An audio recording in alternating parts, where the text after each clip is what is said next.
Welcome back to the Scrapyard, guys. Rostronic here, and we are looking at Marvel Snap today. This game was just announced. It's another collectible card game similar to Hearthstone, Runeterra, Gwent, Yu-Gi-Oh! You know, you've seen a few of these before. It's super cool looking, and what I really like is the games are very quick. So today we're going to have a look at the 12 things that we know about Marvel Snap. Before we get into these tips, make sure you've hit like down below and subscribe for more content like this. All right, let's do it. Number one, the cards cost energy. In the top left-hand corner of each card, you can see an amount of energy. Every turn, you get more energy. So on turn 1, you start with 1 energy. Turn 2, you start with 2 energy, and so on and so forth. Similar to other games like Hearthstone, like Runeterra, and other collectible card games. You've probably played a million of them before. There are also 12 cards in the deck as well, so very small deck size, which again I kind of like and leans into that sort of pick up and play ability. Number 2 is the game has 3 locations that you compete for. You win 2 out of those 3 locations and you win the game. The first location is revealed at the beginning of the game, and then every turn afterwards a second location and then the third location are revealed. So you can't see all 3 locations right at the beginning of the game.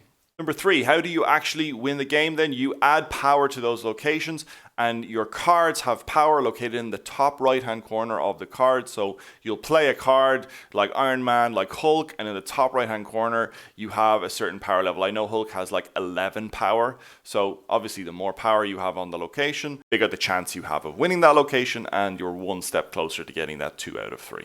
Number 4, there are 6 turns in a game, and by the end of the 6 turns, whoever has more power on those 3 locations wins the game. Again, really leaning into that quick, easy pick up and play ability of this game. I really like that. Number 5, you compete for cubes. You can see them in the top of the screen, in the middle, and the more cubes you gain, the higher your rank is. So there is going to be a ranked play in this game, and basically you're competing for cubes. This leads me to number 6, where every game you compete for 1 cube, but you also have the ability to double down. If you're confident about the game and you think you're going to win, you can tap the cube and basically say to your opponent, hey, let's play for 2 cubes instead of 1.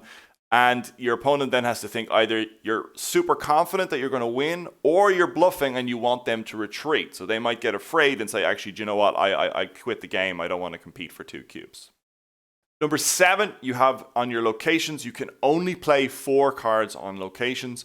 Now, there are cards I've seen that manipulate the number of cards that you can play per location, but the standard is only 4, so it's the highest power of those 4 cards, and you can't add any more. So if you have an opponent adding 4 cards to the location, generally they probably can't add any more, and you know that that's the final score that they have on that location.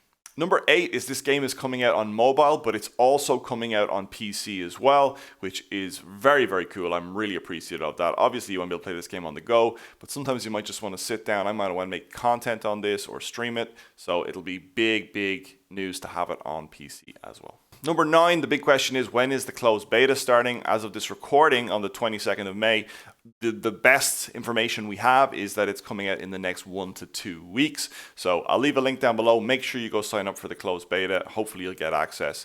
It should be a lot of fun. Number 10 is there are more game modes going to be coming to the game as well. So the standard ranked version that we've seen so far, we possibly might have some, I'm guessing maybe teams like 2v2 or maybe more sort of a battleground style game. Who knows? But I know Ben Brode, who makes the game, was involved in the original creation of Hearthstone, and he's a smart guy. I'm sure he's got lots of ideas to add to this game. Number 11 is the cards do have a rarity of sort. The cards themselves can be upgraded to be visually better looking, to get foil covers or, you know, a kind of cool isometric 3D effect. And as the cards level up, they become essentially better looking, so they don't get more powerful. When you upgrade a card to the highest possible tier, it then splits into 2 versions of the same card. So you've got your original high upgrade, but then you have your second version, which is just a base version, which is what you can do then to upgrade that to get cooler visuals as well. So there's lots of different variants on visuals. I think because they have so much artwork to do with all the Marvel characters, I'm sure they have thousands of versions of Iron Man, thousands of versions of Ant-Man, etc., etc. The more you upgrade your cards visually, you increase your collection level, and the higher your collection level, the more cards you unlock. So you're encouraged to upgrade your cards as much as you can to unlock newer, sweeter cards. And then the last thing, number 12, we know that there is going to be battle passes. These seasons are going to run over the course of a month. And obviously, you've seen battle passes in multiple games. I imagine there's a free tier where you get, a certain you get certain numbers of free things, essentially. But then you can obviously have a paid tier as well where you get extra additional bits. This leads me to have a little bit of concern that every month there will be a paid for battle pass.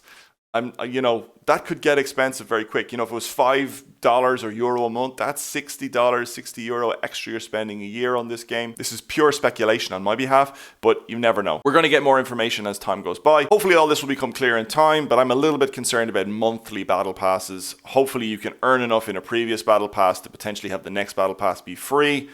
Let's see how it goes. Okay, and that's 12 things we know about Marvel Snap so far. Make sure you've hit the like button and subscribe for more content like this. And thank you very much for watching. All right, bye.